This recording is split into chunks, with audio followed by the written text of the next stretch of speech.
નમસ્કાર મિત્રો, જય હિન્દ. હું છું ડીને ચૌધરી. ફરી એકવાર આપ સર્વેનું સ્વાગત છે આપ સૌની સહિયારી યુટ્યુબ ચેનલ ડીઆર ગુજરાતીમાં. તો મિત્રો, આ વિડીયોની અંદર ખાસ વાત કરીશું પીટીસી એટલે કે ડીએલએડ એડમિશન 2025 ને લઈ અને ખાસ તમને અગત્યની માહિતી આપશું. કારણ કે ધોરણ 12 નું રિઝલ્ટ તમને ખબર છે કે આવી ગયું છે. તો હવે ફોર્મ ક્યારે ભરાશે?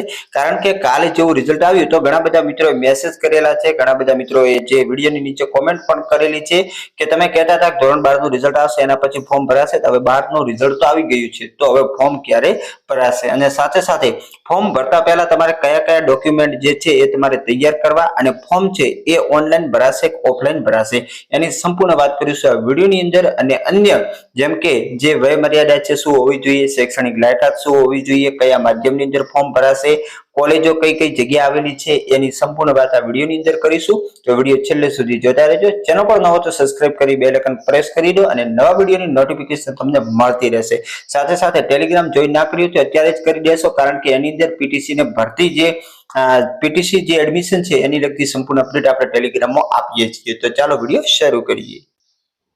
તો મિત્રો, ખાસ વાત કરવામાં આવે તો પીટીસી એડમિશન 2025 જેની અંદર એડમિશન પ્રક્રિયા ચાલુ ક્યારે થશે, એના પછી એડમિશન માટે તમારી પાસે શું લાયકાત હોવી જોઈએ, અને જે પ્રવેશ છે એ કેવી રીતે મેળવશો, સાથે સાથે પીટીસી કોલેજની યાદી. આજે 4 કે 5 મુદ્દા છે એની ઉપર આપણે આ વિડીયોની અંદર ખાસ વાત કરીશું. તો સૌથી પહેલું મિત્રો ખાસ એ અગત્યનું છે કે પીટીસી ફોર્મ ભરવા માટે જરૂરી ડોક્યુમેન્ટ તમારી પાસે કયા કયા હોવા જોઈએ. આ જે માહિતી છે, આ જે ડોક્યુમેન્ટ છે મિત્રો બિલકુલ ઓફિશિયલ છે. સૌથી પહેલું લિવિંગ સર્ટિફિકેટ એટલે કે તમારા ધોરણ 12 પાસ કર્યા પછીનું એલસી, પછી એસએસસી ની માર્કશીટ એટલે કે ધોરણ 12 ની માર્કશીટ. જો તમે જાતિનું પ્રમાણપત્ર લાગુ પડતું હોય તો જાતિનું અંગેનું પ્રમાણપત્ર, એસએસસી પરીક્ષાની માર્કશીટની નકલ એટલે કે ધોરણ 10 ની જે માર્કશીટ છે એની, શારીરિક અશક્તતા અંગેનું સિવિલ સર્જનનું પ્રમાણપત્ર. જો તમે પીએચ કેટેગરીમાં આવો છો તો તમારે આ પ્રમાણપત્ર જોઈશે. માજી સૈનિક હોવો તો એનું પણ પ્રમાણપત્ર જોઈએ. વિધવા જો લાગુ પડતું હોય તો એનું પણ પ્રમાણપત્ર જોઈએ.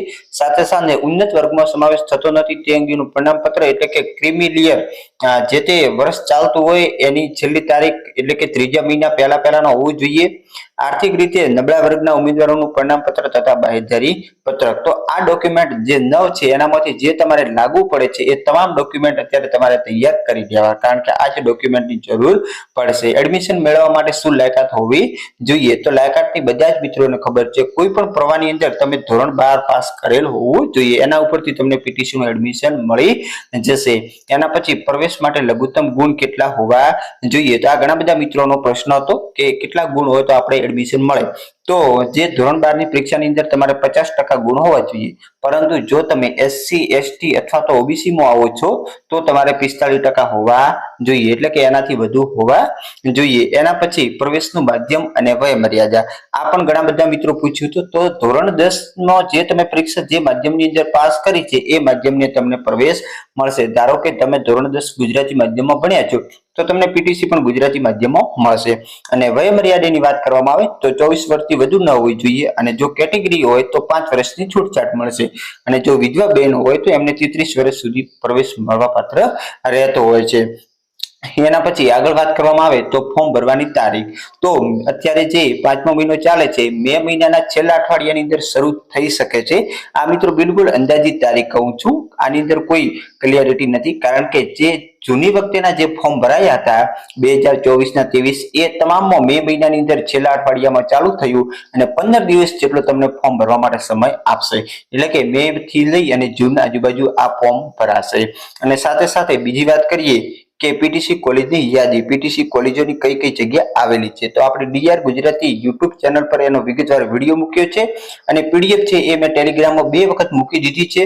તો એની અંદરથી તમે પીડીએફ ડાઉનલોડ કરી અને જોઈ લેજો કે તમારા જિલ્લામાં કેટલી કોલેજો આવેલી છે. બસ મિત્રો, આજના વિડીયોમાં એટલું જ. ફરી મળીશું નવી અપડેટ સાથે નવા વિડીયોમાં. ત્યાં સુધી જય હિન્દ, જય Bharat. Thanks for watching and subscribe my YouTube channel DR Gujarati for more update. Thank you.